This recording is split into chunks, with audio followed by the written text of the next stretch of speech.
Hey there, drone fans. Rick here again from Drone Valley.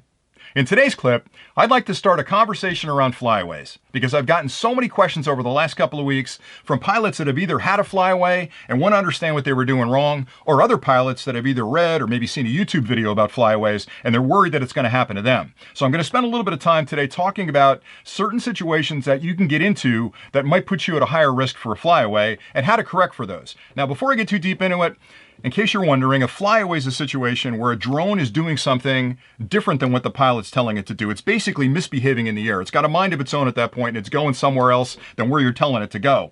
That can be a scary thing for a pilot. It's one of the most terrifying things for a pilot, quite honestly, because over time, you build a relationship with your drones. As strange as that sounds, it's almost like having a new dog. When you take him out for a walk, you let him off the leash, and you know what he's going to do. He's not going to run off into the woods. He's not going to bite somebody. But if he turns into the dog that runs off into the woods or bites somebody, you can't trust him anymore. And that's exactly what happens in a flyaway situation. I've had pilots tell me they've had a flyaway and were so scared after that flyaway that they won't fly anymore. And I'm here to tell you, and again, I'm going to get heat for this, most, if not all of the flyaways that I've investigated have been pilot error. Pilots have either done something for the first time they've never done before, so they're in a situation that was typically ill-advised, or they're flying in conditions they shouldn't be flying in. Very rarely are electronics responsible for a flyaway. I'm not saying it can't happen, but the vast majority of flyaways, I'm going to blame on pilot error. And I know I'm going to get heat for that because pilots have to be honest. I mean, we're a community of pilots. If I have a flyaway, and I've had plenty of them, every time I've investigated what I did wrong and thought about it, I put that drone in a situation that it shouldn't have been flying. And it was totally my fault for doing that. Now, I've recovered from a lot of flyaways, and I'll give you some hints on how to do that. But I spend a lot of time around other pilots, and we're always talking about flying. And typically, there's three questions somebody will ask me when I meet them for the first time as a pilot. They'll say, hey, where do you fly around here? I want to find a good location to put a drone up. We chat about that for a while. Then they'll say, have you ever crashed your drone? Yes, I have, many times, and here's how it happened. The third thing, which is a question that comes pretty quickly after that, is have you ever had a flyaway? Because that's the one that really concerns pilots. And yes, I've had flyaways, and then we spend a few minutes talking about that, and I'll explain what I did and explain why I got in the situation I did, and I'll ask them, because again, as an engineer, I want to know what's going on. If you've had flyaways, how did that happen? Where were you flying? What was the weather like? What kind of drone were you flying?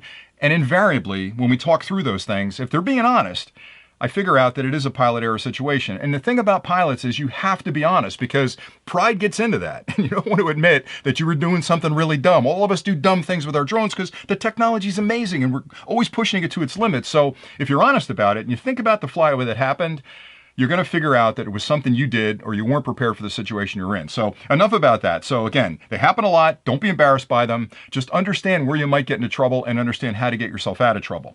Now, what I'm going to talk about today is there are really three basic causes of flyaways. It's either environmental, mechanical, or electrical. And I can't really talk about all three of those in one clip because it'll be a 4-hour clip, and I know you guys love those 4-hour clips. So I'm going to break this into a series of clips.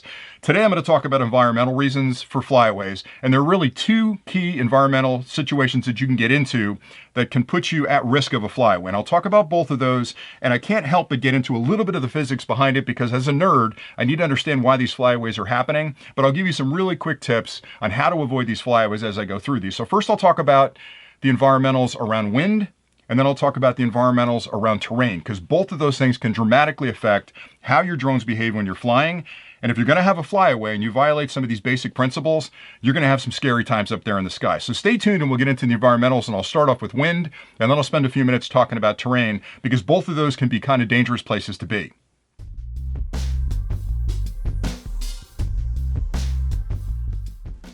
The first environmental concern you really need to think about has to do with the wind. And I know that may seem really obvious, but the wind is one of those dynamic forces that's constantly interacting with your drone every minute you've got it up in the air. And as a pilot, if you don't keep that front of mind, you can get into a whole lot of trouble really quickly. And with all the pilots I talked to about their flyaways, the vast majority of them were due to wind-related incidents. And I've had a few myself, and I'll talk about those as we're going through the clip, because I'm going to be totally honest with you, because I don't want you to be embarrassed by the fact that you may have had a flyaway. I want you to understand that it happens to pilots, even seasoned pilots that have been flying for a bunch of years. The key thing is to recognize when it's happening and know what you need to do to correct for it. And I'll talk about those as well. So there are two specifications that every quad has that you need to be aware of. And they have to do with how well the quad's going to do in a wind. And a lot of people don't read through the specifications, but it's super important you understand what those specs are because you can't fight physics. And there's a limit to what this quad can do and what this quad can do when it's confronted with a wind, especially a dynamic wind that changes between ground level and 200 feet in the air, or it changes between flying on the beach and flying in a field 100 yards away. You need to be sure that your quad can handle that wind. And if it can't, you can fix that, and I'll tell you how to do that in a second. So I'm going to pick on the Mavic Mini just for a second because this is the quad that seems to have the most reported flyaways where people are upset that they lost their quad. And I think it has to do again with the fact that DJI has built a miracle device here. They've built a drone that can fly like a bigger drone, but it's in a tiny little package. Now, the downside to a tiny little package is it's not going to be as strong in a wind. So if you're used to flying a Mavic 2 Pro or some of the bigger quads, they have a better chance of fighting a stiff wind and holding their position in 3D space than a smaller quad like this. This is, in a lot of ways, a slave to the wind. And to be honest with you, the wind is talking to your drone the whole time you've got it up in the air. It's a very seductive force. It's talking to your drone saying, hey, come with me this way. And the drone's saying, no, I want to pay attention to the pilot. Sooner or later, it's going to give up because the wind is going to become so strong that it can't fight it. So the two specs you need to pay attention to are the wind resistance and the ground speed.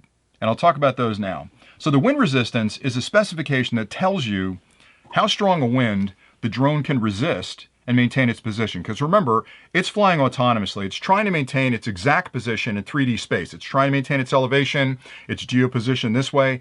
And with a wind heading into it or coming from the side, it's going to fight that. It's got electronics inside, IMUs inside. It's going to spin up the motors to maintain a position. Now, it may fight that wind as it gets stronger and stronger, but there's a point where it can't resist that wind any longer. And that's called wind resistance. Now, in the Mavic Mini, that's 18 miles an hour. So it can handle, let's say it's coming from this direction, or let me do it sideways. It's coming from this direction. The drone can resist an 18 mile an hour wind, which means it can fight that 18 mile an hour wind and stay exactly where it is. If the wind's 19 miles an hour, it's flying away. There's nothing you can do to overcome that if you leave it alone. So if your thumbs are off the joystick, it's going to slowly drift back because it can't maintain position against a 19 mile an hour wind. Now, where the ground speed comes in is that the drone can actually fly, I think it's 29 miles an hour. So that means with no wind, it can do 29 miles an hour this direction. So what you've got is a math problem. If the wind's blowing this direction, less than 29 miles an hour, I can fight that wind and find my way home. If the wind is stronger than 29 miles an hour, backwards you go again. And the challenge becomes, it's hard to tell what that wind speed is at different elevations. So where people get in trouble with this is they either fly really far away with a tailwind, get down to 30% on their battery and decide, hey, it's time to come home, I'm going to swap out my battery. They spin around to come home and they're facing, maybe it's not a 29 mile an hour wind, but maybe it's a 20 mile an hour wind. Now again, I can fight an 18, 20 means I'm flying back, but I've only got 9 miles an hour against a 20 mile an hour wind. Again, a math problem. So I'm coming back really slow. Not only that, I'm fighting a headwind, which means I'm drinking more electrons. I'm spinning my motors harder. Everything's getting warmer. I'm taxing the electronics. You're stressing the drone. So trying to fight that wind getting back is a real problem for you. The other place, and this is where a lot of people get in trouble, it happened to me the other day, is they're flying at 50 feet and they're getting that perfect shot. And then you think as a pilot, hey, I bet I can get a much better shot from 150 feet up. So you start elevating. And you have to watch those high wind warnings, especially in this guy, because the drone's going to complain. It's going to say, hey, Rick, I'm starting to see some sketchy wind up here. Are you sure you want to do this? You see those wind warnings, come back down. Don't fly at that height because you're going to get into trouble. You may get away with it for a little while. Sooner or later, it's going to bite you. But anyway, you're elevating. So I was out around the neighborhood. I was filming a house. I started elevating. I thought, okay, let me get a top-down shot to show the driveway and everything else. I got up to 80 feet, got up to 100 feet. When I hit about 120 feet, there was a wind current up there, which grabbed the drone and started drifting. And I'm looking at it going, I got to fly away. Now that moment when you notice something's going on, where the drone's misbehaving, it's not listening to you anymore, that's a critical moment as a pilot. You really have to have your wits about you and have a plan in your head of what you're going to do to fix that situation. And that's why it's really important you practice this on a regular basis. So if you start seeing a flyaway, maybe you've flown too far and you're fighting a wind to get back and you can't get back, or if it's got to an elevation where the wind is so strong that it's taken away from you and nothing you can do to fight that wind is going to get it back, and your battery's being drained faster than you're expecting because you're using more electrons to fight that wind. So the trick is, you need to come down to a lower elevation. Again, it seems super simple, but in your mind, you need to know, I'm swimming against a current at the surface that I can't beat. I got to drop down below the surface and swim at a less intense current. So in this case, drop the drone down, get it down to 80 feet, 60 feet. But before you do that, this is super critical, flip the camera straight down. Put the camera down so you know you're not descending on top of a tree or a wire or something else. So the first step would be to flip the camera down and look down 90 degrees. If the area is clear, drop it down to 80 feet. And then take a look at it and see if you can maneuver. If you can maneuver at 80 feet, maybe take it up to 90 feet because you want to clear obstacles on the way back. Take it up to 90. Take it up to 100. If you start seeing it drifting again, you know 90 is the number. Come down to 90 feet, flip the camera out straight, and fly back to your takeoff location. Do not hit the return to home button, especially if you've got that set to 200-300 feet, because it's going to put you right back up in that current and it's going to drift away.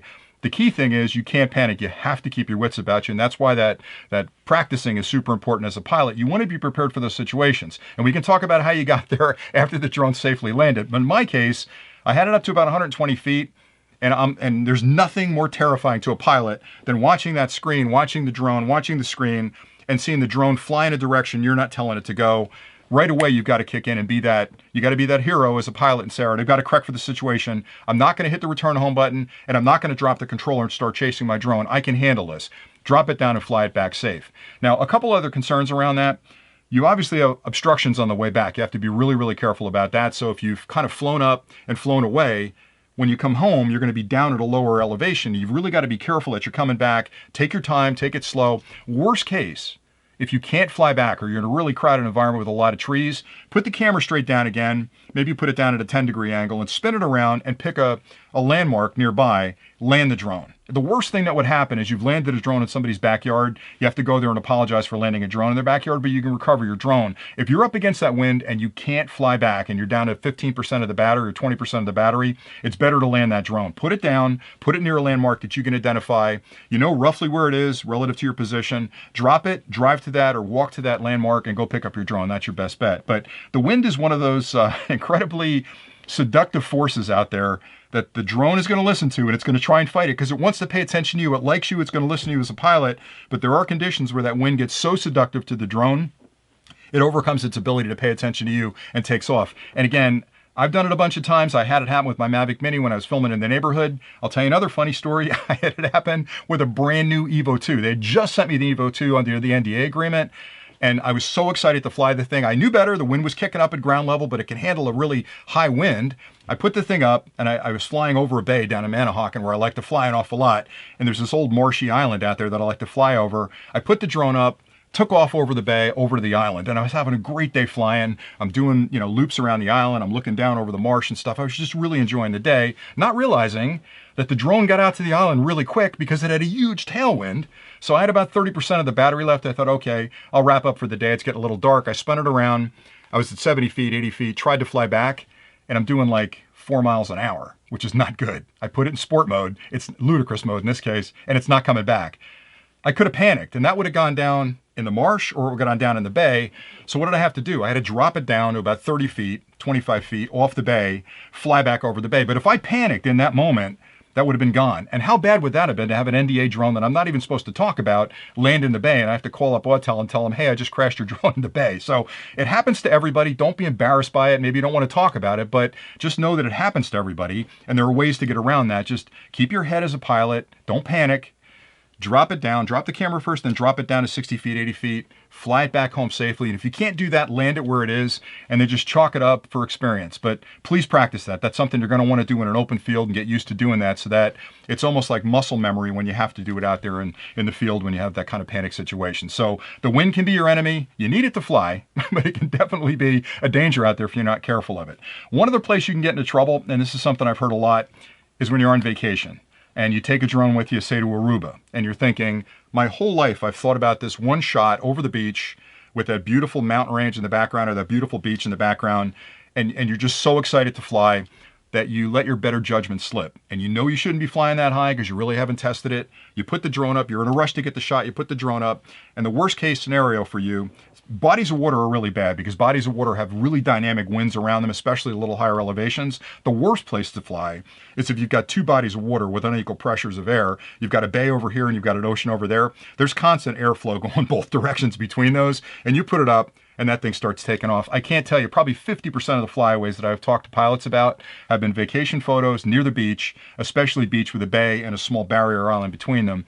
I'm not saying don't fly there.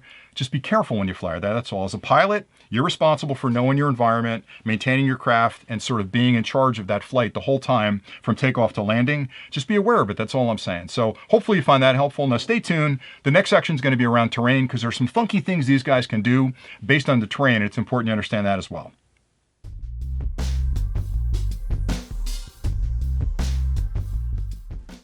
The second environmental concern you need to be aware of has to do with terrain. And that one may not be as obvious as the first one because you're probably already thinking, how can the ground I'm flying over impact my ability to fly, and how could it ever cause a flyaway? Now, under most conditions, you're going to be just fine, but there are certain circumstances you can put yourself in that'll have your drones acting a little bit sketchy, maybe cause a flyaway, or worse, maybe cause a crash. And between the wind and the terrain, those are the two most common reasons people have flyaways or crashes. So I'll explain how that happens in a second, how you can avoid it. But first, I have to talk a little bit about the technology. So most modern drones use various technologies to sort of keep their position in 3D space. The most common one is GPS or GLONASS, where it uses satellites to triangulate its position, and it can maintain a relatively stable position in 3D space based on its GPS coordination. Now, it's not terribly accurate. It's super accurate for the government, but for citizens, it's not that accurate. They purposely goof it up for us because they don't want us launching a rocket with pinpoint accuracy. So for us, the accuracy of GPS and GLONASS in the US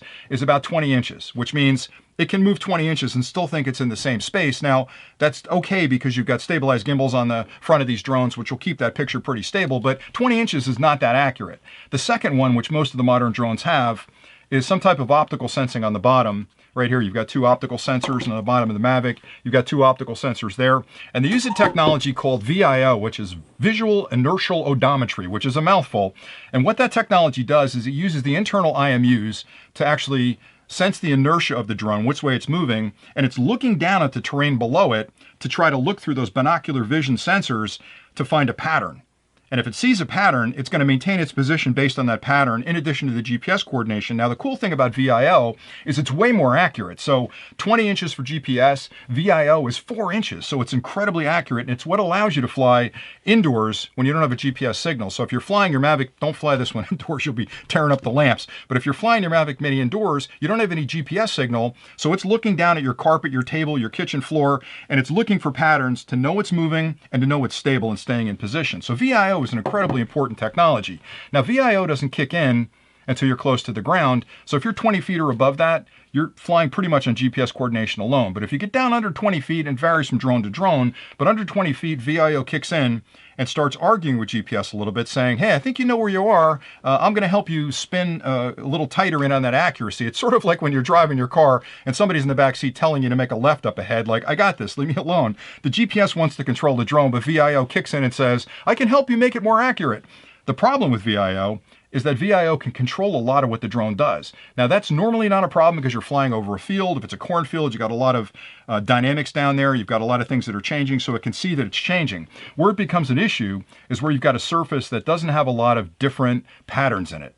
And you can already see where I'm going with this. If you're flying over water, that's when it gets a little bit sketchy. Or if you're flying over snow, like a snow-covered field, it gets a little bit sketchy. Because the drones have metrics built into them. And again, if I'm picking on the Mavic Mini, I think the reflectivity on this has to be greater than 20% for VIO to kick in, which means the patterns have to be more than 20% different. If it's more than 80% the same, which most bodies of water are, the VIO can go crazy. So if you're flying over water, if you get too close to that water, bad things can happen. So I know a lot of people like to get down really close to the water and look down to see if they can see a fish or a shark or a dolphin or something. If you're under 20 feet, know that VIO kicks in and it's going to argue with GPS. And the problem is when they're arguing, the drone's still flying. And if VIO wins that argument, it could take a dive. And when I talk to pilots about the crashes over water, if it isn't at elevation, if it's closer to the surface, 9 times out of 10, it's because VIO got involved and had an argument with the GPS coordination on the drone and took a dive in the ocean. So the way you can avoid that, obviously, is,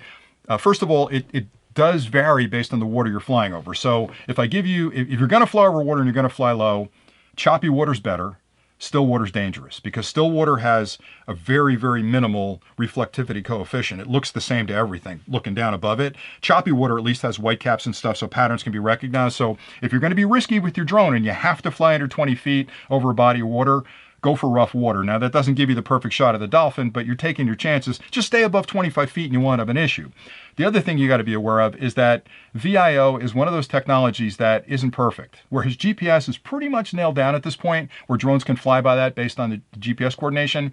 VIO can get a little bit sketchy and a little bit confused when you're flying in those environments, again, over water or over snow. So if you find yourself over a body of water, and for some reason you come down under 25 feet and you start seeing some type of flyaway behavior, you're losing elevation, you're gaining elevation, you're moving in a direction you weren't expecting, elevate. Get up to 50 feet right away. The exact opposite of the wind. You want to skyrocket up to 50 feet.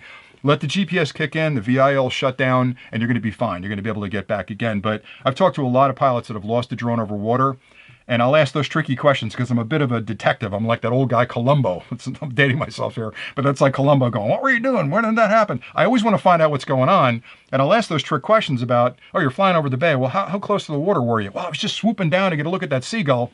That's it, man. That's what did it. The VIO killed you. So be aware of the VIO. So again, today's clip was pretty simple. I talked about environmentals. The first one was the wind, which is probably 80% of the flyaways that I've been involved with and talked to people about. And they've happened to me, so they're going to happen to you. The second is terrain. Just be careful.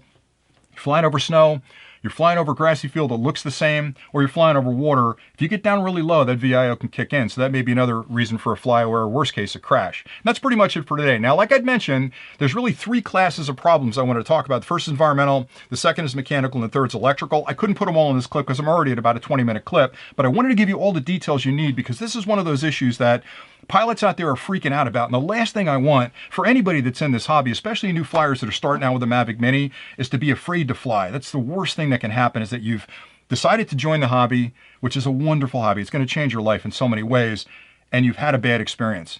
You got to get back up on that horse and ride it again. So I'm trying to give you hints to how to avoid these things and how to recognize them when they're happening. I will have 2 other clips, at least maybe 4 other clips, going through the others. So I'm going to talk about mechanical failures, then I'll talk about electrical failures. And don't be afraid to fly the drone. These are extremely rare situations, but if you're safe and you're smart about how you fly, you'll never have to contend with any of this stuff. So if you like this clip, put some comments below. Let me know about your flyaways. Let's see who's going to be honest out there and who's not going to be honest. But tell me how yours have happened. And if these things resonate with you, then we'll all get smarter together. And that's really why I started this channel, was to relate my experiences of flying so you can become better and safer pilots, and I can learn from you guys. So definitely drop those comments below. But stay tuned to the channel because I've got a lot more clips coming talking about those other situations that can get you into a flyaway kind of a scenario that you don't want to be in. And if you haven't subscribed to the channel, hit that subscribe button because I'm giving away a lot of drones this summer.